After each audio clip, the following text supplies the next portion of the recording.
Welcome to all. എല്ലാവർക്കും secret P S സിയിലേക്ക് സ്വാഗതം. അപ്പോൾ ഇന്ന് നമ്മൾ നോക്കാൻ പോകുന്നത് 10ാം ക്ലാസ്സിലെ പുതിയ SCERT ചാപ്റ്ററായി ജിയോഗ്രഫിയാണ്. രണ്ടാമത്തെ ചാപ്റ്ററിൻ്റെ പേര് കാലാവസ്ഥാ മേഖലകളും കാലാവസ്ഥാ മാറ്റവും എന്നാണ്. ഇതിലെ ആദ്യത്തെ ചാപ്റ്റർ നമ്മൾ കംപ്ലീറ്റ് ചെയ്തിട്ടുണ്ട്. ക്ലാസ്സുകൾ കാണാത്തിട്ടുണ്ടെങ്കിൽ പോയി കാണാം. പ്ലേലിസ്റ്റ് ചെക്ക് ചെയ്താൽ മതി. ഇതിൽ നമ്മൾ പുതിയ SCERT ക്ലാസ്സുകളൊക്കെ ചെയ്തത് കംപ്ലീറ്റ് ആയിട്ട് ഇട്ടിട്ടുണ്ട് കേട്ടോ. അതുപോലെ തന്നെ നമ്മുടെ ചാനലിൽ SCERT ക്ലാസ്സുകൾ ഉൾപ്പെടെ previous question answers PSC related facts ചെയ്യുന്നുണ്ട്. ഇതുവരെ PSC ചോദിച്ച എല്ലാ ചോദ്യങ്ങളും ഉൾപ്പെടുത്തിയിട്ട് നമ്മൾ ക്ലാസ് എടുക്കുന്നുണ്ട്. ഓരോ ടോപ്പിക് വൈസ് ആയിട്ടും നമ്മൾ എടുക്കുന്നുണ്ട് കേട്ടോ. അപ്പോൾ സുപ്രധാന നിയമങ്ങൾ ഏകദേശം നമ്മൾ കംപ്ലീറ്റ് ചെയ്തിട്ടുണ്ട്. ഇനി കുറച്ചും കൂടി നമുക്ക് കഴിയാനുള്ളൂ കേട്ടോ. അതുപോലെ തന്നെ ഫസ്റ്റത് ഓരോരോ ടോപ്പിക്സ് നമ്മൾ ഇതുവരെ 2021 മുതൽ 2019 മുതൽ 2025 വരെ PSC ചോദിച്ച എല്ലാ ചോദ്യങ്ങളും ഉൾപ്പെടുത്തിയിട്ടാണ് നമ്മൾ ക്ലാസ്സുകൾ എടുക്കുന്നത്. ഓരോ ടോപ്പിക് വൈസ് ആയിട്ടും സബ്ജക്റ്റ് വൈസ് ആയിട്ടും അതുപോലെ തന്നെ അല്ലാതെ തന്നെ ക്വസ്റ്റ്യൻ പേപ്പർ ആയിട്ടും നമ്മൾ ചെയ്യുന്നുണ്ട്. ക്ലാസ്സുകൾ കാണാൻ ഉപകാരപ്രദമാണെന്നുണ്ടെങ്കിൽ സപ്പോർട്ട് ചെയ്യാം കേട്ടോ. അപ്പോൾ നമുക്ക് ക്ലാസ്സിലേക്ക് കടന്നാലോ.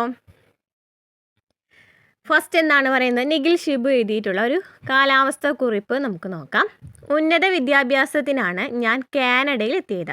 താമസിക്കുന്നത് ന്യൂ ബ്രൺസ്വിക്ക് പ്രവിശ്യയിൽ. ഇവിടെ തണുപ്പ് കാലം ആരംഭിച്ചിരിക്കുന്നു. ശൈത്യകാലത്തിൻ്റെ വരവറിയിച്ചുകൊണ്ട് മേപ്പിൾ മരങ്ങൾ ഇല പൊഴിച്ചു തുടങ്ങി. എന്നാൽ പൈൻ മരങ്ങൾ പച്ചപ്പ് തന്നെ നിൽക്കുന്നു. സെപ്റ്റംബർ മധ്യത്തോടെയാണ് ഇവിടെ ശൈത്യകാലം ആരംഭിക്കുന്നത്. ജനുവരി അവസാനത്തോടെ അത് മൂർധന്യത്തിലെത്തും. പതിയെ പതിയെ തണുപ്പ് കുറഞ്ഞ് ഏപ്രിലോടെ അവസാനിക്കുകയും ചെയ്യും.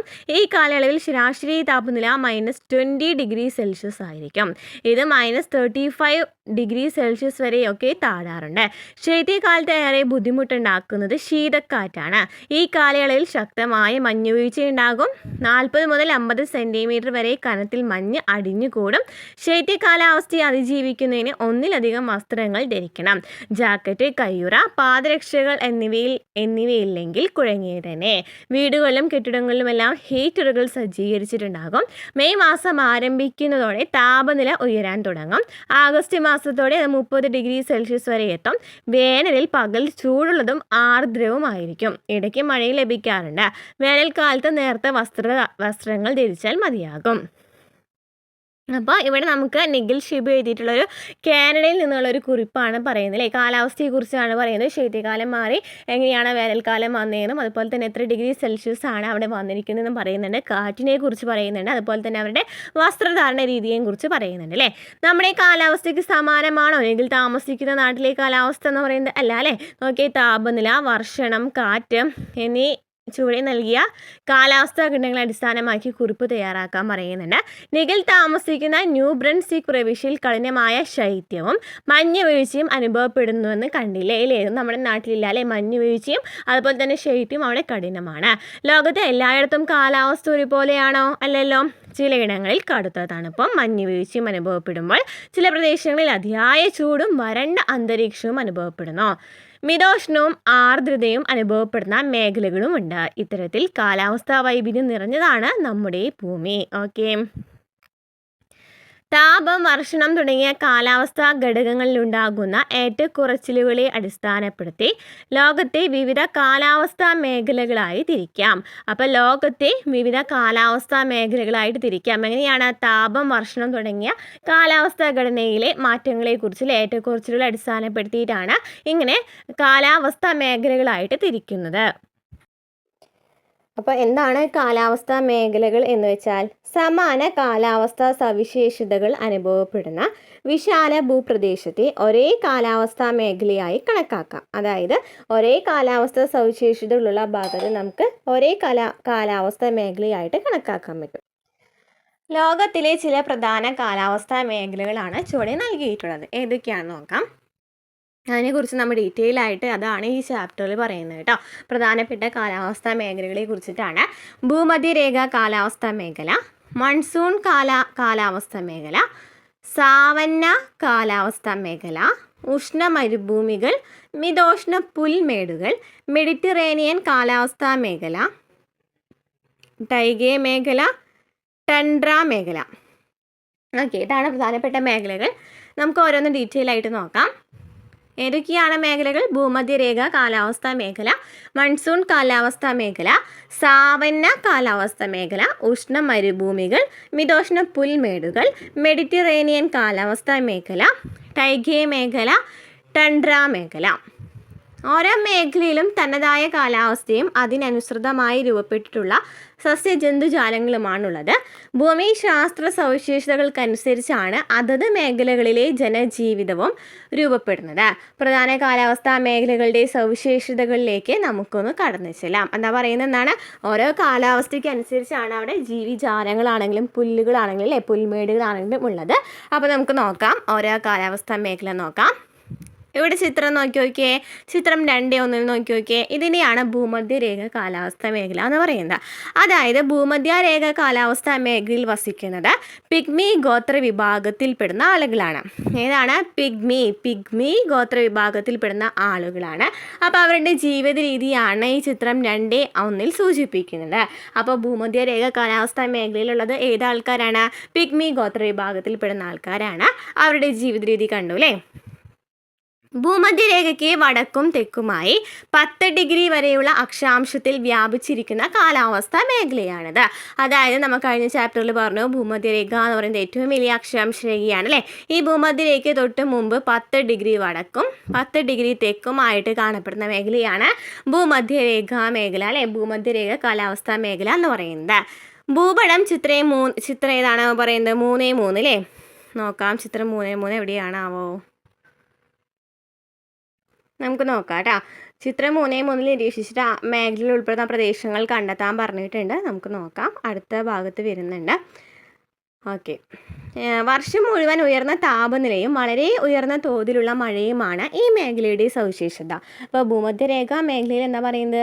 വർഷം തോറും എന്താണ് പറയുന്നത്? വർഷം മുഴുവൻ ഉയർന്ന താപനിലയായിരിക്കും, അതുപോലെ തന്നെ വളരെ ഉയർന്ന തോതിലുള്ള മഴയായിരിക്കും. അതായത് രണ്ടും ഉയർന്ന അല്ലേ, താപനിലയാണെന്നുണ്ടെങ്കിലും മഴയാണെന്നുണ്ടെങ്കിലും എന്താണ്? ഉയർന്നതാണ് ഈ ഭൂമധ്യരേഖ കാലാവസ്ഥാ മേഖലയിൽ. സൂര്യരശ്മികൾ വർഷം മുഴുവൻ ഏറെക്കുറെ ലംബമായി പതിക്കുന്ന മേഖല ആയതുകൊണ്ടാണ് ഭൂമധ്യരേഖ കാലാവസ്ഥാ മേഖലയിൽ ചൂട് കൂടുതലായിട്ട് ഇരിക്കുന്നത്. അതായത് നമ്മൾ പറഞ്ഞിട്ടുണ്ടായിരുന്നു കഴിഞ്ഞ ചാപ്റ്ററിൽ, ഇതാണ് നമ്മുടെ ഭൂമധ്യരേഖ എന്നുണ്ടെങ്കിൽ സൂര്യലംബമായിട്ടാണല്ലേ പതിക്കുന്നത് അല്ലേ. സൂര്യലംബമായിട്ട് പതിക്കുമ്പോൾ ആ ഒരു ഭാഗത്തായിരിക്കും കൂടുതൽ ചൂടുണ്ടായിരിക്കുക അല്ലേ. അതാണ് പറയുന്നത് വർഷം മുഴുവൻ ഏറെക്കുറെ ലംബമായി പതിക്കുന്ന മേഖല ആയതുകൊണ്ടാണ്. സൂര്യരശ്മികൾ വർഷം മുഴുവൻ ഏറെക്കുറെ ലംബമായി പതിക്കുന്ന മേഖല ആയതുകൊണ്ടാണ് ഭൂമധ്യരേഖ കാലാവസ്ഥാ മേഖലയിൽ ചൂട് കൂടുതലായിരിക്കുന്നത്. ഇത് ഉയർന്ന വായു സംവഹനത്തിനും മഴയ്ക്കും കാരണമാകുന്നു. അപ്പോൾ ഇതെന്ന് പറയുന്നത് ചൂടിന് കാരണമാകുന്നുണ്ട്. അതുപോലെ തന്നെ ഉയർന്ന വായു സംവഹനം നമ്മൾ കഴിഞ്ഞ ക്ലാസ്സിൽ പറഞ്ഞിട്ടുണ്ടായിരുന്നു അല്ലേ, സംവഹനം എന്താണ് അല്ലേ, നമ്മൾ ഡീറ്റെയിൽ ആയിട്ട് പറഞ്ഞിട്ടുണ്ടായിരുന്നു. പ്രധാനപ്പെട്ട പുതിയ ടേംസുകളാണ് പഠിച്ചു വയ്ക്കണമെന്ന് പറഞ്ഞിട്ടുണ്ടായിരുന്നു. ഓക്കെ.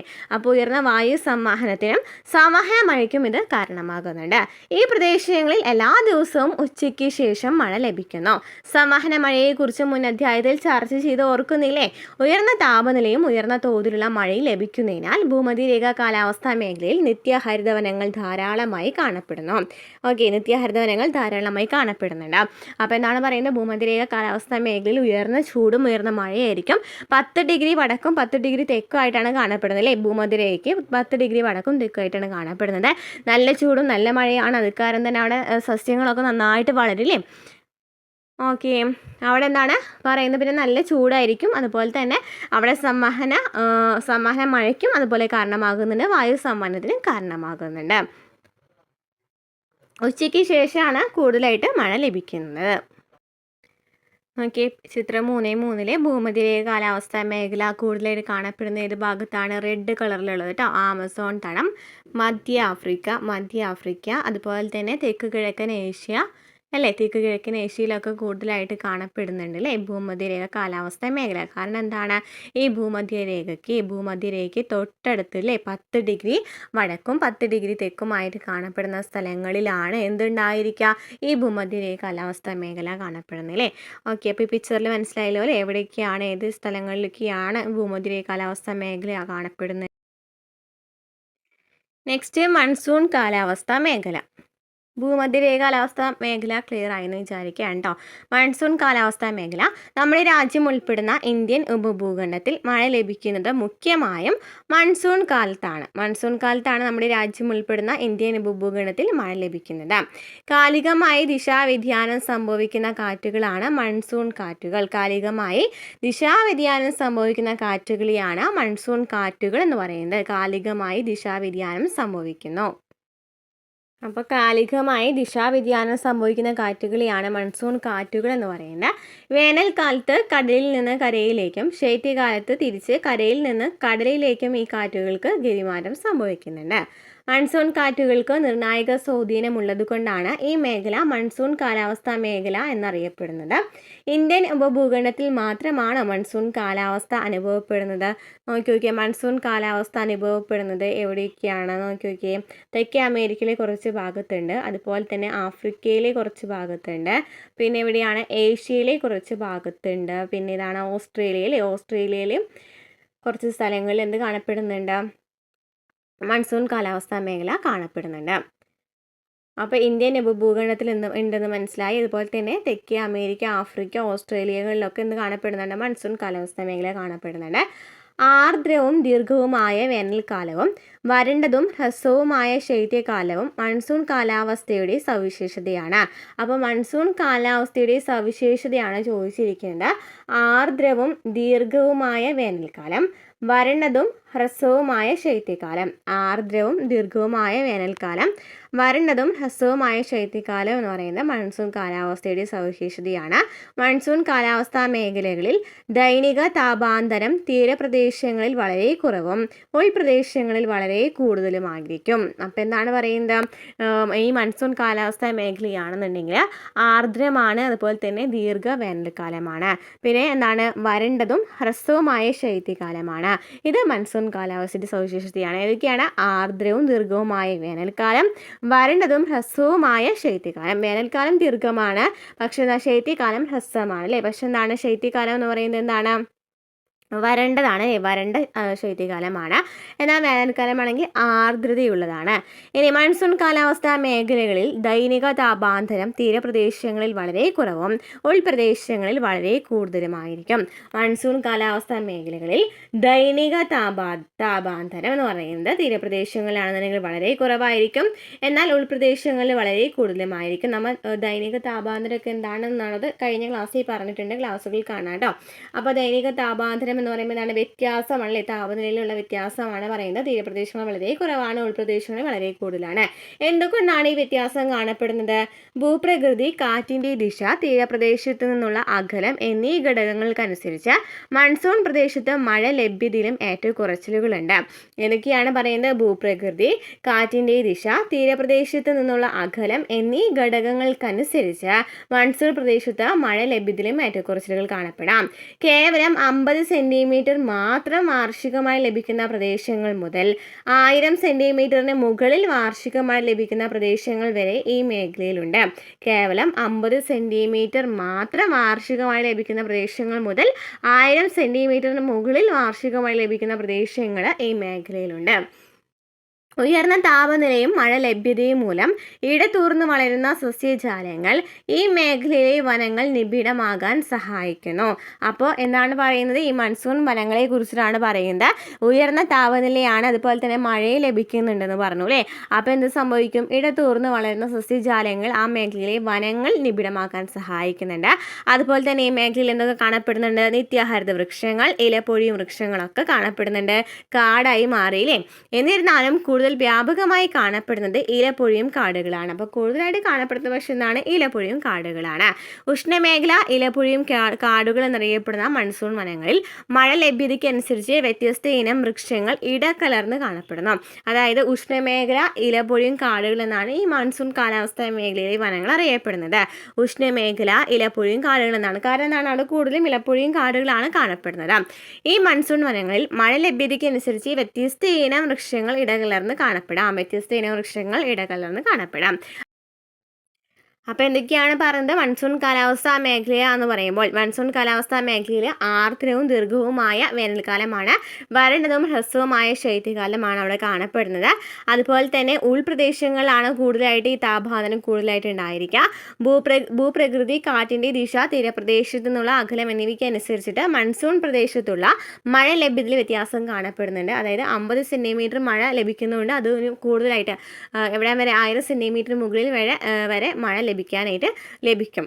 അതുപോലെ തന്നെ അവിടെ ഈ മഴ നന്നായിട്ട് ലഭിക്കുന്നുണ്ടല്ലേ, അപ്പോൾ അതിനനുസരിച്ച് അവിടെ നന്നായിട്ട് എന്ത് വരും, ഈ സസ്യങ്ങൾ വളരുന്നുണ്ടായിരിക്കും അല്ലേ. അത് കാരണം നമുക്ക് ഇവിടെ നിന്ന് പറയാം ഇതൊരു വനമായിട്ട് മാറി എന്നും പറയാം അല്ലേ, മൺസൂൺ വനങ്ങൾ എന്ന് പറയാം. അവിടെ കൂടുതലായിട്ട് കാണപ്പെടുന്ന ഇലപ്പുഴിയും കാടുകളാണ്. ബാക്കിയുള്ള എല്ലാതും കാണപ്പെടുന്നുണ്ട്, എന്നാലും ഇലപ്പുഴിയും കാടുകളാണ് കൂടുതലായിട്ട് കാണപ്പെടുന്നത്. അതിനാൽ ഇവിടെ ഉഷ്ണമേഖല ഇലപ്പുഴിയും കാടുകൾ എന്നാണ് അറിയപ്പെടുന്നത്. അതുപോലെ തന്നെ പലതരം വൃക്ഷങ്ങൾ ഇടകലർന്നിട്ടായിട്ട് ഇവിടെ കാണപ്പെടുന്നുണ്ട്. ലോകത്തിലെ ജനസാന്ദ്രതയേറിയ പ്രദേശങ്ങളിലൊന്നാണ് മൺസൂൺ മേഖല. അപ്പോൾ കൂടുതലായിട്ട് ജനങ്ങൾ താമസിക്കുന്ന മേഖല എന്ന് ചോദിക്കുകയാണെങ്കിൽ ഏത് തന്നെയാണ്, മൺസൂൺ മേഖലയാണ് അല്ലേ. ഉയർന്ന മഴ ലഭ്യത, തൊഴിലാളി ലഭ്യതയും മൺസൂൺ കാലാവസ്ഥാ മേഖലയെ ഒരു പ്രധാന കാർഷിക മേഖലയായിട്ട് നിലനിർത്തുന്നു. അപ്പോൾ ഈ മൺസൂൺ മേഖല എന്ന് പറയുന്നത് കാർഷിക മേഖലയും കൂടിയാണ്. കാരണം എന്താണ്, അവിടെ മഴ നന്നായി ലഭിക്കുന്നുണ്ട്, അതുപോലെ തന്നെ തൊഴിലാളികളും ഉണ്ട്. ഉഷ്ണമേഖലാ വിളകളായ നെല്ല്, കരിമ്പ്, ചണം, പരുത്തി, തേയില, കാപ്പി തുടങ്ങിയവ ഈ മേഖലയിൽ കൃഷി ചെയ്യുന്നു. ഈ വിളകളെ ഉഷ്ണമേഖലാ വിളകൾ എന്ന് വിളിക്കുന്നതിന് കാരണം എന്നാണ്. അപ്പോൾ എന്താ പറയുന്നത്, ഇവിടെ കൂടുതലായിട്ട് നെല്ല്, കരിമ്പ്, ചണം, പരുത്തി, തേയില, കാപ്പി തുടങ്ങിയ കൃഷികളൊക്കെ ഇവിടെ ചെയ്യുന്നുണ്ട്. കാരണം ഇവിടെ നന്നായിട്ട് മഴ ലഭിക്കുന്നുണ്ട് അല്ലേ. തീവ്ര ഉപജീവന കൃഷിയാണ് ഈ പ്രദേശത്ത് നിലനിൽക്കുന്നത്. അപൂർവം പ്രദേശങ്ങളിൽ പ്രാചീന ഉപജീവന കൃഷി രീതിയായ സ്ഥാനമാറ്റ കൃഷിയും നിലവിലുണ്ട്. അപ്പോൾ ഈ പ്രദേശത്ത് കൂടുതലായിട്ട് തീവ്ര ഉപജീവന കൃഷിയാണ്. പക്ഷേ ചില സ്ഥലങ്ങളിൽ നിന്നാണ് സ്ഥാനമാറ്റ കൃഷിയും കാണപ്പെടുന്നുണ്ട്. സ്ഥാനമാറ്റ കൃഷിക്ക് മൺസൂൺ മേഖലയിലെ വിവിധ രാജ്യങ്ങളിൽ വ്യത്യസ്ത പേരുകളുണ്ട്. മഴ ലഭ്യതയിൽ വ്യത്യാസം വരുന്നതിനനുസരിച്ച് സസ്യജാലങ്ങളുടെ ഇനം, വൈവിധ്യം, ഉയരം എന്നിവയിലെല്ലാം വ്യത്യാസം വരുന്നുണ്ട്. ജന്തുജാലങ്ങളിലും വൈവിധ്യം പ്രകടമാണ്. അതായത് മഴ ലഭ്യതയിൽ വ്യത്യാസം വരാണെന്നുണ്ടെങ്കിൽ അവിടെ സസ്യജാലങ്ങളിൽ ഏതൊക്കെ സസ്യജാലങ്ങളാണ് വരുന്നത് നമുക്ക് പറയാനായിട്ട് പറ്റില്ല അല്ലേ. പലതരം സസ്യജാലങ്ങളാണ്, ഒരു സമയത്ത് ഉണ്ടാകുന്ന സസ്യജാലങ്ങളായിരിക്കണമെന്നില്ല അടുത്തയിൽ വരുന്നത്. അതാണ് പറയുന്നത് മഴയ്ക്ക് അനുസരിച്ച്, മഴയുടെ വ്യത്യാസത്തിനനുസരിച്ച് ഇതിലൊക്കെ വ്യത്യാസം വേണം. അതുപോലെ തന്നെ ജന്തുജാലങ്ങളിലാണെന്നുണ്ടെങ്കിലും അതുപോലെ തന്നെ എന്താണ് വൈവിധ്യങ്ങളിലും ഉയരത്തിലൊക്കെ ആണെന്നുണ്ടെങ്കിലും ഇത് വ്യത്യാസം വരാം. ഓക്കെ, ക്ലിയർ ആയല്ലോ. നെക്സ്റ്റ് ആണ് സാവന്ന കാലാവസ്ഥാ മേഖല. മൂന്നാമത്തെയാണ് സാവന്ന കാലാവസ്ഥാ മേഖല. കൂടുതലായിട്ട് ജനസാന്ദ്രതയുള്ള മേഖല ഏതാണ്, മൺസൂൺ കാലാവസ്ഥാ മേഖലയാണ് അല്ലേ. കാരണം എന്താണ്, അവിടെ നന്നായി മഴ ലഭിക്കുന്നുണ്ട്, അതുപോലെ തന്നെ അതിനനുസരിച്ചുള്ള ചൂടും ലഭിക്കുന്നുണ്ട് അല്ലേ. അത് കാരണം പിന്നെ അവിടെ കൃഷിയും കൂടുതലായിട്ട് കണ്ടുവരുന്നുണ്ട്. ഇനി സാവന്ന കാലാവസ്ഥാ മേഖല ഇരു അർദ്ധഗോളങ്ങളിലുമായി 10 ഡിഗ്രി മുതൽ 30 ഡിഗ്രി വരെ അക്ഷാംശങ്ങൾക്കിടയിൽ കാണപ്പെടുന്ന ഉഷ്ണമേഖലാ പുൽമേടുകളാണ് സാവന്ന എന്ന് പറയുന്നത്. അപ്പോൾ സാവന്ന എന്ന് വെച്ചാൽ പുൽമേടാണ് അല്ലേ. എത്ര മുതലാണ് പറയുന്നത്, ഇരു അർദ്ധഗോളങ്ങളിലായിട്ട് 10 ഡിഗ്രി മുതൽ 30 ഡിഗ്രി വരെ അക്ഷാംശങ്ങളിൽ. നോക്കിയേ, ഇവിടെ നമുക്ക് ഇവിടെ നോക്കുകയാണെന്നുണ്ടെങ്കിൽ 10 ഡിഗ്രി കേട്ടോ, 10 ഡിഗ്രി മുതൽ 30 ഡിഗ്രി വരെ അക്ഷാംശങ്ങളിൽ കാണപ്പെടുന്നതാണ് ഈ സാവന്ന പുൽമേടുകൾ. വിവിധ പ്രദേശങ്ങളിൽ വ്യത്യസ്ത പേരുകളാണ് ഈ പുൽമേടുകൾ അറിയപ്പെടുന്നത്. ആഫ്രിക്കയിൽ സാവന എന്നും, തെക്കൻ ബ്രസീലിൽ കാംബോസ് എന്നും, വെനിസ്വേലയിൽ ലനോസ് എന്നും അറിയപ്പെടുന്നു. അപ്പോൾ ഓരോ സ്ഥലങ്ങളിലും ഓരോ പേരുകളിലാണ് ഈ സാവന പുൽമേടുകൾ അറിയപ്പെടുന്നത്. ആഫ്രിക്കയിലാണെങ്കിൽ സാവന എന്നാണ് അറിയപ്പെടുന്നത്. തെക്കൻ ബ്രസീലിലാണെങ്കിൽ കാംബോസ് എന്നാണ് അറിയപ്പെടുന്നത്. വെനിസ്വേലയിലാണെങ്കിലോ ലനോസ് എന്നാണ് അറിയപ്പെടുന്നത്. അപ്പോൾ എന്തൊക്കെയാണ്, ആഫ്രിക്കയിൽ സാവന, തെക്കൻ ബ്രസീലിൽ കാംബോസ്, വെനിസ്വേലയിൽ ലനോസ്. ആഫ്രിക്കയിൽ സാവന, തെക്കൻ ബ്രസീലിൽ കാംബോസ്, വെനിസ്വേലയിൽ ലനോസ് എന്നും അറിയപ്പെടുന്നു. അപ്പോൾ സാവന, അതുപോലെ കാംബോസ്, ലനോസ്. ആഫ്രിക്കയിലാണെങ്കിൽ സാവന, തെക്കൻ ബ്രസീലിലാണെങ്കിൽ കാംബോസ്, വെനിസ്വേലയിലാണെങ്കിൽ ലനോസ് എന്നും അറിയപ്പെടുന്നു. അപ്പോൾ ഏതൊക്കെ രാജ്യങ്ങളിലാണ് കാണപ്പെടുന്നതെന്ന് പറയുന്നുണ്ടല്ലേ. സാവന്ന കാലാവസ്ഥാ മേഖല എന്ന് പറയുന്നത് നോക്കിയാൽ ലാനോസ്, കാംബോസ് ഒക്കെ നമ്മൾ പറഞ്ഞു അല്ലേ. സാവന്ന അതുപോലെ ആഫ്രിക്കയിലെ ഒരു ഭാഗത്താണ് കാണപ്പെടുന്നത്. തെക്കേ അമേരിക്കയിലെ ഈ ലാനോസ് കാംബോസിലൊക്കെ കാണപ്പെടുന്നുണ്ട് എന്ന് പറഞ്ഞു. ഓസ്ട്രേലിയയിലാണ് നമ്മൾ പറഞ്ഞല്ലോ, ഓസ്ട്രേലിയയിലും കാണപ്പെടുന്നുണ്ട് അല്ലേ. ഓക്കെ, അപ്പോൾ സാവന്ന, കാംബോസ്, ലനോസ് എന്നൊക്കെയാണ് ഓരോരോ സ്ഥലങ്ങളിലും അറിയപ്പെടുന്നത്. ഈ പച്ച കളറിലുള്ളതാണ് എന്തെന്ന് പറയുന്നത്, സാവന പുൽമേടുകൾ എന്ന് പറയുന്നത് കേട്ടോ. ഉഷ്ണമേഖലാ പുൽമേടുകളിൽ ഉഷ്ണവും ആർദ്രവുമായ വേനൽക്കാലവും തണുപ്പ് കുറഞ്ഞ വരണ്ട ശൈത്യകാലവും അനുഭവപ്പെടുന്നു. ഉഷ്ണമേഖലാ പുൽമേടുകളിൽ നോക്കുകയാണെന്നുണ്ടെങ്കിൽ അവിടെ ഉഷ്ണമായിരിക്കും, അതുപോലെ തന്നെ ആർദ്രവുമായ വേനൽക്കാലമായിരിക്കും. തണുപ്പ് കുറവായിരിക്കും, തണുപ്പ് കുറഞ്ഞ വരണ്ട ശൈത്യകാലമായിരിക്കും അവിടെ അനുഭവപ്പെടുക. കാരണം എന്താണ്, അവിടെ ഉഷ്ണം കൂടുതലാണ്. ഇവിടുത്തെ വാർഷിക ശരാശരി താപനില എന്ന് പറയുന്നത് 21 ഡിഗ്രി സെൽഷ്യസ് മുതൽ 32 ഡിഗ്രി സെൽഷ്യസ് വരെയാണ്. 25 സെൻറ്റിമീറ്റർ മുതൽ 125 സെൻറ്റിമീറ്റർ വരെ വാർഷിക മഴയും ലഭിക്കുന്നുണ്ട്. 25 സെൻറ്റിമീറ്റർ മുതൽ 125 സെൻറ്റിമീറ്റർ വരെ വാർഷിക മഴയും ഇവിടെ ലഭിക്കുന്നുണ്ട്. അപ്പം ഉഷ്ണമേഖലാ പുൽമേടുകളെ നോക്കുകയാണെന്നുണ്ടെങ്കിൽ അവിടെ ഉഷ്ണമാണ് കൂടുതലായിട്ട് ഉണ്ടായിരിക്കുക. അതുപോലെ തന്നെ ആർദ്രവുമായ വേനൽക്കാലമാണ്. ശൈത്യകാലം എന്ന് പറയുന്നത് വരണ്ടതാണ് അല്ലേ, തണുപ്പ് കുറഞ്ഞ വരണ്ട ശൈത്യകാലമാണ്. 21 ഡിഗ്രി സെൽഷ്യസ് മുതൽ 32 ഡിഗ്രി സെൽഷ്യസ് വരെയാണ് ഇവിടുത്തെ ശരാശരി താപനില. അതുപോലെ തന്നെ വാർഷിക മഴ എന്ന് പറയുന്നത് 25 സെൻറ്റിമീറ്റർ മുതൽ 125 സെൻറ്റിമീറ്റർ വരെയായിരിക്കും. ഇനി ഇലപ്പൊഴിയും വൃക്ഷങ്ങളും ഉയരം കൂടിയ പുല്ലുവർഗ്ഗങ്ങളുമാണ് സാവന്ന മേഖലയിലെ പ്രധാന സസ്യങ്ങൾ.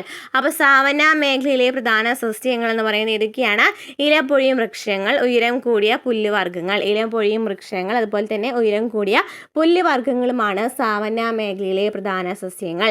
മരുഭൂമിയോടടുക്കുമ്പോൾ ഉയരം കുറഞ്ഞ കുറ്റിച്ചെടികളും മുൾക്കാടുകളും കാണുന്നു. മരുഭൂമിയോടടുക്കുമ്പോൾ ഉയരം കുറഞ്ഞ കുറ്റിച്ചെടികളും മുൾക്കാടുകളും കാണുന്നുണ്ട്.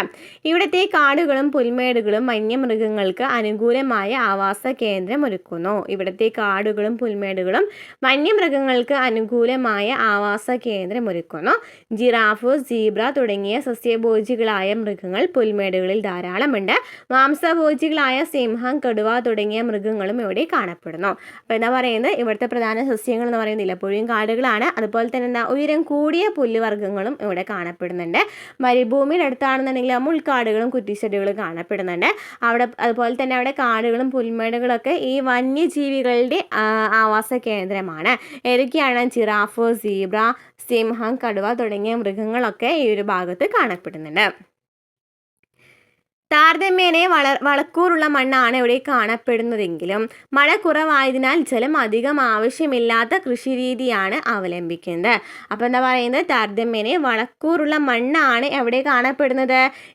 എവിടെ കാണപ്പെടുന്നത്? സാവന്ന പുൽമേടുകളിൽ കാണപ്പെടുന്നത് അല്ലേ. താരതമ്യേന വളക്കൂറുള്ള മണ്ണാണ് അവിടെ കാണപ്പെടുന്നത്. പക്ഷേ എന്താണ്, മഴ കുറവാണ്. മഴ കുറവായതിനാൽ അതിനനുസരിച്ചുള്ള കൃഷിരീതിയാണ് ഇവിടെ കാണാനായിട്ട് പറ്റുള്ളൂ അല്ലേ. ജലം അധികം ആവശ്യമില്ലാത്ത കൃഷിയായിരിക്കണം അവിടെ ഉപയോഗിക്കേണ്ടത്. കാരണം എന്താണ്, അവിടെ മഴ കുറവാണ് അല്ലേ. മൃഗപരിപാലനം, കൃഷി തുടങ്ങിയവയാണ് ഈ പ്രദേശത്തെ ജനങ്ങളുടെ ഉപജീവന മാർഗ്ഗങ്ങൾ. ഇതൊക്കെയാണ് മൃഗപരിപാലനവും കൃഷിയുമാണ്. സാവന്ന പ്രദേശത്ത് ജനസാന്ദ്രത പൊതുവേ കുറവാണ്. കാരണം എന്താണ്, അവിടെ മഴ കുറവാണ് അല്ലേ. അപ്പോൾ അതിനനുസരിച്ചൊന്നും കൃഷി ചെയ്യാനൊന്നും പറ്റുന്നില്ല. അത് കാരണം അവിടെ ജനസാന്ദ്രത ഭയങ്കര കുറവാണ്. ആഫ്രിക്കൻ സാവന്നയിലെ തദ്ദേശീയ ഗോത്ര വിഭാഗമായ മസായികൾ ഇടയ ജീവിതം നയിക്കുന്നു. അപ്പം മസായി ഗോത്ര ഗ്രാമം എന്ന് പറയുന്നത് എവിടെയാണ്? ഈ ആഫ്രിക്കയിലാണ് അല്ലേ. അവർ ഈ സാവന്ന പുൽമേടുകളിൽ നിൽക്കുന്നുണ്ട്. നോക്കി ഇവിടെ നമുക്ക് കാണിച്ചിട്ടുണ്ട്. മസായി ഗോത്ര ഗ്രാമമാണ് നമുക്ക് തന്നിരിക്കുന്നത് കേട്ടോ. യൂറോപ്യൻ കോളനികളായിരുന്ന രാജ്യങ്ങളിലെ സാവന്ന പ്രദേശങ്ങളിൽ വിപുലമായ രീതിയിൽ നാണ്യവിളകൾ കൃഷി ചെയ്യുന്നുണ്ട്. അപ്പം നാണ്യവിളകൾ നന്നായിട്ട് കൃഷി ചെയ്യുന്നുണ്ട് ഈ സാവന്ന പുൽമേടുകൾ. എവിടെയാണ്? യൂറോപ്യൻ കോളനികളായിരുന്ന രാജ്യങ്ങളിൽ.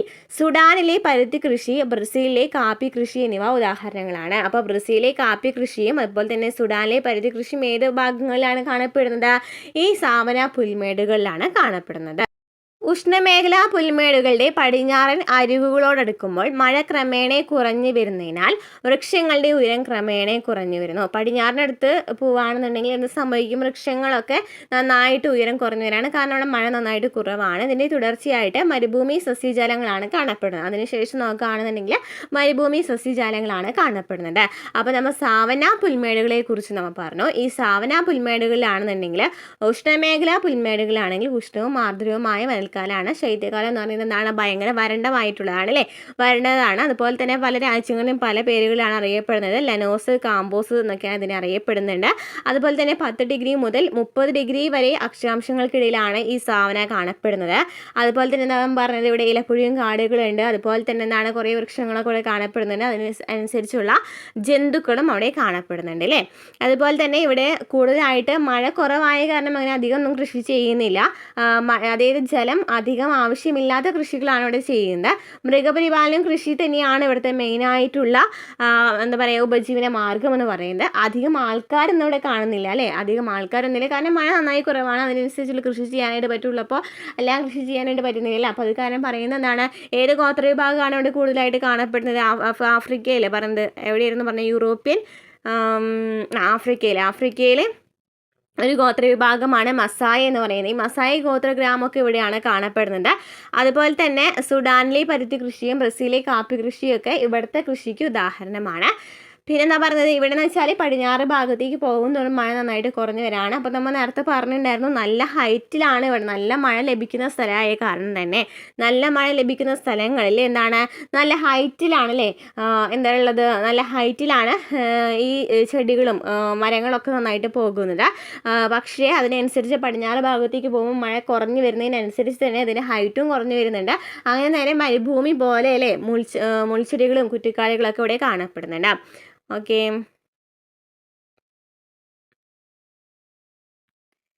ഇവിടെ വളക്കൂറുള്ള മണ്ണാണ്ട, പക്ഷെ അവിടെ എന്താണ് മഴ കുറവാണ്. അത് കാരണമാണ് ഇവിടെ അങ്ങനെ അധികം കൃഷി ചെയ്യാനായിട്ട് പറ്റാത്തത്. നെക്സ്റ്റ് വരുന്നത് 4ാമത്തെ അല്ലേ പറഞ്ഞത് ഉഷ്ണമരുഭൂമികൾ. ഉഷ്ണമേഖലയിലെ പുൽമേടുകളെയും മൺസൂൺ കാലാവസ്ഥാ പ്രദേശങ്ങളുടെയും സവിശേഷതകൾ കണ്ടല്ലോ. ഇതേ അക്ഷാംശ പ്രദേശങ്ങളിൽ സ്ഥിതി ചെയ്യുന്നുവെങ്കിലും മഴ തീരെ കുറഞ്ഞ പ്രദേശങ്ങളാണ് ഉഷ്ണമരുഭൂമികൾ. ഉഷ്ണമരുഭൂമികൾ എന്നാണ്. അപ്പം എന്താണ് അവിടെ മഴ തീരെ ഉണ്ടായിരിക്കില്ല അല്ലേ. ഇവിടെ നമുക്ക് പിക്ചറിൽ കാണിച്ചിട്ടുണ്ട് ഉഷ്ണമരുഭൂമികൾ ഏതൊക്കെയാണെന്ന് നോക്കി. യൂറോപ്പിലെ സഹാറ മരുഭൂമി അല്ലേ, അതുപോലെ തന്നെ അറേബ്യൻ മരുഭൂമി, നമീബ്, കലഹാരി, അറ്റക്കാമ, ആസ്ട്രേലിയൻ മരുഭൂമിയൊക്കെ എന്നതിന് എക്സാമ്പിളാണ്. ഈ മരുഭൂമികൾക്ക് എക്സാമ്പിളാണ് അല്ലേ, ഉഷ്ണ മരുഭൂമികൾക്ക് എക്സാമ്പിളാണ്. അപ്പം നമുക്ക് നോക്കാം. ഭൂമുഖത്തെ ഏറ്റവും ചൂടേറിയ പ്രദേശങ്ങളാണ് ഉഷ്ണ മരുഭൂമികൾ. ശരാശരി വാർഷിക താപനില 30 ഡിഗ്രി സെൽഷ്യസ് ആണ്. അപ്പോൾ ഇവിടുത്തെ ശരാശരി വാർഷിക താപനില എത്രയാണ്? 30 ഡിഗ്രി സെൽഷ്യസ് ആണ്. സഹാറ മരുഭൂമിയിലെ അൽ അസീസിയിൽ രേഖപ്പെടുത്തിയ ഉയർന്ന താപനില 58 ഡിഗ്രി സെൽഷ്യസ് ആണ്. അപ്പോൾ സഹാറ മരുഭൂമി എന്ന് പറയുന്നത് ഒരെണ്ണം പറഞ്ഞു അല്ലേ. അൽ അസീസിയിലെ നല്ല ഉയർന്ന താപനില 58 ഡിഗ്രി സെൽഷ്യസ് വരെ വന്നിട്ടുണ്ട്. ഉയർന്ന ദൈനിക താപാന്തരം മരുഭൂമിയിലെ കാലാവസ്ഥയെ ഏറെ കഠിനമാക്കുന്നു. മരുഭൂമി പ്രദേശങ്ങളിൽ വാർഷിക മഴ എന്ന് പറയുന്നത് പൊതുവെ 25 സെൻറ്റിമീറ്ററിലും താഴെയാണ് ലഭിക്കുന്നത്. പക്ഷെ എന്താണ് ചൂട് നന്നായിട്ടുണ്ടെങ്കിൽ 58 ഡിഗ്രി സെൽഷ്യസ് വരെ പോയിട്ടുണ്ടെന്ന് പറയുന്നുണ്ട്. ചിലയിടങ്ങളിൽ വർഷങ്ങളോളം മഴ ലഭിക്കാറേ ഇല്ല. അവിടെ വർഷങ്ങളോളം മഴ ലഭിക്കാത്ത സ്ഥലങ്ങൾ വരെയുണ്ട്. അല്ലാന്നുണ്ടെങ്കിൽ ചെറുതായിട്ടൊന്നും മഴ തുള്ളി പോകുന്ന സ്ഥലങ്ങളുണ്ട്. അതാണ് പറയുന്നത്. ഉഷ്ണമേഖലയിലെ വൻകരകളുടെ പടിഞ്ഞാറ് ഭാഗങ്ങളിലാണ് ഉഷ്ണ മരുഭൂമികൾ പൊതുവെ സ്ഥിതി ചെയ്യുന്നത്. അപ്പോൾ ഉഷ്ണമരുഭൂമികൾ കൂടുതലായിട്ട് ഉഷ്ണമേഖലയിലെ വൻകരകളുടെ പടിഞ്ഞാറ് ഭാഗത്തായിട്ടാണ് കാണപ്പെടുന്നത്. വാണിജ്യവാദങ്ങൾ വൻകരകൾക്ക് കുറുകെ സഞ്ചരിച്ച് പടിഞ്ഞാറ് അരികുകളിലേക്ക് എത്തുന്നതോടെ കാറ്റുകളിലെ ഈർപ്പം നഷ്ടപ്പെട്ട് ഇവ വരണ്ട കാറ്റുകളായി മാറുന്നു. എന്താണ് പറയുന്നത്? വാണിജ്യവാദങ്ങൾ വൻകരകൾക്ക് കുറുകെ സഞ്ചരിച്ച് എങ്ങോട്ടേക്ക് എത്തും? പടിഞ്ഞാറ് ഭാഗത്തേക്ക് എത്തും അല്ലേ. അവിടെ എത്തുമ്പോൾ കാറ്റുകൾ ഈർപ്പം നഷ്ടപ്പെട്ടിട്ട് ഇവിടെ വരണ്ട കാറ്റായിട്ടാണ് മാറുന്നത്. അതിനാൽ വൻകരകളുടെ പടിഞ്ഞാറൻ അരികുകൾ വർഷം മുഴുവൻ വരണ്ടതായി കാണപ്പെടുന്നു. ഇതാണ് മരുഭൂമികൾ രൂപപ്പെടാനുള്ള പ്രധാന കാരണം. അപ്പോൾ കാറ്റ് എന്ന് പറയുന്നത് മഴയ്ക്ക് എന്നാണ് പ്രധാനപ്പെട്ട ഒരു കാരണം അല്ലേ. കാറ്റും ഇതിന് കാരണമാകുന്നുണ്ട്. അപ്പോൾ ഈ കാറ്റ് എന്ന് പറയുന്നത് പടിഞ്ഞാറ് ഭാഗത്തേക്ക് എത്താണെന്നുണ്ടെങ്കിൽ വരണ്ടതായിട്ട് മാറുകയാണ് ചെയ്യുന്നത്. അതിനാലാണ് അവിടെ വരണ്ട ഭൂമി കാണപ്പെടുന്നത്. ഓക്കെ, വൻകരകളുടെ പടിഞ്ഞാറ് അരികുകളെത്തുമ്പോൾ എന്ത് സംഭവിക്കുകയാണ്? ഈ കാറ്റുകൾ ഈർപ്പം നഷ്ടപ്പെട്ടിട്ട് വരണ്ട കാറ്റുകളായിട്ട് മാറുകയാണ്. അതിനാലാണ് അവിടെ കൂടുതലായിട്ട് ഈ മരുഭൂമികൾ രൂപപ്പെടുന്നത്. കള്ളിമുൾ ചെടികൾ, ചെറുകുറ്റിച്ചെടികൾ, പനകൾ തുടങ്ങിയ മഴ കുറഞ്ഞ കാലാവസ്ഥയ്ക്ക് അനുരൂപമായ സസ്യവർഗ്ഗങ്ങളാണ് ഇവിടെ കൂടുതലായിട്ട് കാണപ്പെടുന്നത്.